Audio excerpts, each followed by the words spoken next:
ನಾಗೇಂದ್ರ ರಾಜೀನಾಮೆ ಕೊಟ್ಟ ಬಳಿಕ ಸಿಎಂ ಡಿಕೆ ಶಿವಕುಮಾರ್ ಪ್ರತಿಕ್ರಿಯೆ ಕೊಟ್ಟಿದ್ದಾರೆ. ರಾಜೀನಾಮೆ ಬಗ್ಗೆ ನನಗೆ ಕರೆ ಮಾಡಿ ತಿಳಿಸಿದ್ರು ಅವರು. ನಾಗೇಂದ್ರ ಅವರ ಮನಸ್ಸಿಗೆ ತುಂಬ ನೋವಾಗಿದೆ ಈ ವಿಚಾರದಲ್ಲಿ. ಅವರು ನಿರಪರಾಧಿ ಇದ್ದಾರೆ. ಅವರ ರಿಪೋರ್ಟ್ ಕೂಡ ನಾನೇ ಖುದ್ದು ನೋಡಿದ್ದೇನೆ. ಅವರನ್ನು ಅಪರಾಧಿ ಸ್ಥಾನದಲ್ಲಿ ನಿಲ್ಲಿಸಿದ್ದಾರೆ ಇವರೆಲ್ಲರೂ. ಒಬ್ಬ ದಲಿತ ಇದ್ದಾರೆ ಅವರು, 4 ಬಾರಿ ಗೆದ್ದಿರುವಂಥ ಮನುಷ್ಯ. BJಪಿಗರು ಅವರ ವಿರುದ್ಧ ನಡೆದುಕೊಂಡಂಥ ರೀತಿ ಇತ್ತಲ್ಲ, ಇದು ಸರಿ ಇಲ್ಲ ಅಂಥೇಳಿ ಡಿಕೆ ಶಿವಕುಮಾರ್ ಕಿಡಿಕಾರಿದ್ದಾರೆ. ರಾಜೀನಾಮೆ ಪಕ್ಷದ ಹಿತದೃಷ್ಟಿಯಿಂದ ಪಕ್ಷಕ್ಕೆ ಮುಜುಗರ ಆಗಬಾರ್ದು, ನಿಮಗೆ ಮುಜುಗರ ಆಗಬಾರ್ದು ಅಂಥೇಳಿ ನನ್ನಿಂದ ಒಂದು ವಾರ ಸದನ ಹೋಯಿತು. ಇಂಥ ಘಟನೆ ಆಗಬಾರ್ದು ಅಂಥೇಳಿ ಭಾಳ ನೋವಿನಿಂದ ಅವರ ದುಃಖ ದುಮಾನ ಜೊತೆಯಲ್ಲಿ ರಾಜೀನಾಮೆಗೆ ಇಂಗಿತವನ್ನು ವ್ಯಕ್ತಪಡಿಸಿದ್ದಾರೆ. ಸೊ ನನಗೂ ಕೂಡ ಮನಸ್ಸಿಗೆ ಭಾಳ ನೋವಾಗ್ತಾಯಿದೆ.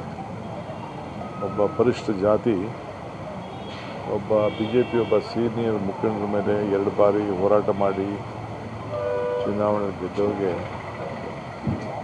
ಸತ್ಯಕ್ಕೆ ದೂರವಾದಂಥ ವಿಚಾರವನ್ನು ಮುಂದಿಟ್ಕೊಂಡು ಯಾವ ರೀತಿ ಬಡಜನತೆ ಬಗ್ಗೆ, ದಲಿತರ ಬಗ್ಗೆ ಅನ್ಯಾಯವನ್ನು BJP ಮಾಡ್ತಾಯಿದೆ ಅನ್ನೋದಕ್ಕೆ ಒಂದೇ ವಿಚಾರಕ್ಕೆ 2 ಬಾರಿ ರಾಜೀನಾಮೆ ಯಾರು ಕೊಟ್ಟಿದ್ದಾರೆ ಈ ದೇಶದಲ್ಲಿ ಅಂತಂದರೆ ಸುಳ್ಳು ಆರೋಪಕ್ಕೆ ಇವತ್ತು ನನ್ನ ಸಹೋದ್ಯೋಗಿ ನಾಗೇಂದ್ರರವರು.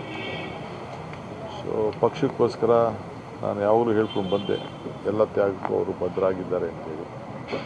ಸೊ ಅವರು ಅದನ್ನು ಇವತ್ತು ಪ್ರೂವ್ ಮಾಡಿದ್ದಾರೆ. ನನಗೆ ವಿಶ್ವಾಸ ಇದೆ ಆದಷ್ಟು ಜಲ್ದಿ ಅವರು ಆರೋಪದಿಂದ ಮುಕ್ತ ಆಗ್ತಾರೆ ಅಂತ.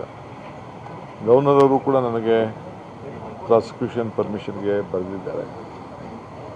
ಇನ್ನು ಅನೇಕದ್ದು ಬರೋದಿದೆ, ನನಗೂ ಇನ್ನು ಅನೇಕ ಕಳ್ಕೊಡೋಂಥದ್ದು ಕೂಡ ಇದೆ. ನಾನು ಅದೆಲ್ಲ ಹೇಳಕ್ಕೆ ಹೋಗೋದಿಲ್ಲ ನಾನು. ಸೊ ನಾನು ಕಾನೂನು ಚೌಕಟ್ಟಿನಲ್ಲಿ ಅದು ಏನು ಮಾಡಬೇಕು ಅಂತೇಳಿ, ಕಾನೂನು ಏನು ಹೇಳ್ತದೆ ಅಂತೇಳಿ ನಾನು, ಯಾಕೆಂದರೆ ಒಬ್ರಿಗೊಂದು ಇನ್ನೊಬ್ರಿಗೊಂದು ಮಾಡೋಕ್ಕಾಗೋದಿಲ್ಲ, ಕಾನೂನು ಕೇಳಲೇಬೇಕಾಗ್ತದೆ.